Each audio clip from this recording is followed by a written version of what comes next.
He's a man on a mission, well, 5 to be exact, and today's was all about education and the promise to break what he called the class ceiling.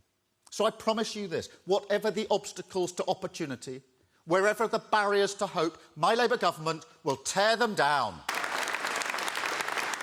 And then this. Labour policy had been to spend £28 billion on green investments from the first year of a Labour government.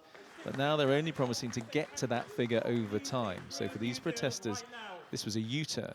We'll come back to that.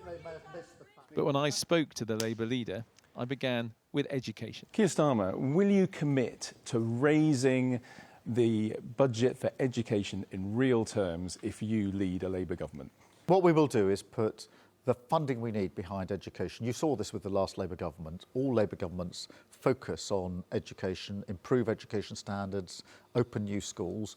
We go in with the same mindset to the next election. So that sounds like there is no commitment from you, if you are leading a Labour government, to actually increase the amount in real terms that will be spent on education. Yes or no? Well, I want to increase the amount we spend on education. Different to a promise, there is. That will happen as we grow the economy. Will you commit to paying the amount recommended by the pay review bodies to teachers in their pay rise? Will you commit to that? We don't know what it is. It's a pretty open secret. It's 6.5%. Will you commit to that? We don't know. What I would do is get around the table with the unions and resolve this issue. Now, there was a demonstration by some young people in the middle of your speech. They accused you of a U-turn over your promises on a green economy. They're right, aren't they? What I've set out is, this was the fourth of my missions, was a very ambitious path to clean power generation by 2030. That is a massive ambition. It will lead to lower prices, to energy security, to the next generation of jobs, and of course our contribution on net zero. There are a number of U-turns, and people wonder, when you say something, can they really trust that you will carry it out? Are the good Labour things that we won't be able to do as quickly as we like, or we would like?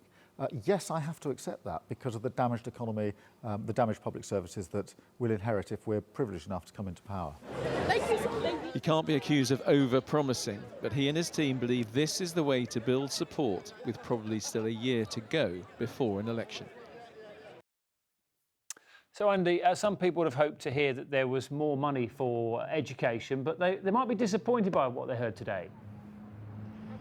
Yeah, and I think it's the same message when it comes to health as well. If Labour take power, there'll not be a big rise in day-to-day spending on schools and hospitals. Where there were specific promises today, for instance, on a bonus to help retain teachers, that's going to come out of money that they say can be raised from a specific pot. In that case, VAT on private school fees. But overall, they are going to borrow for some investment in the so-called green economy. That's what the protesters were annoyed about today, thinking it hadn't gone far enough.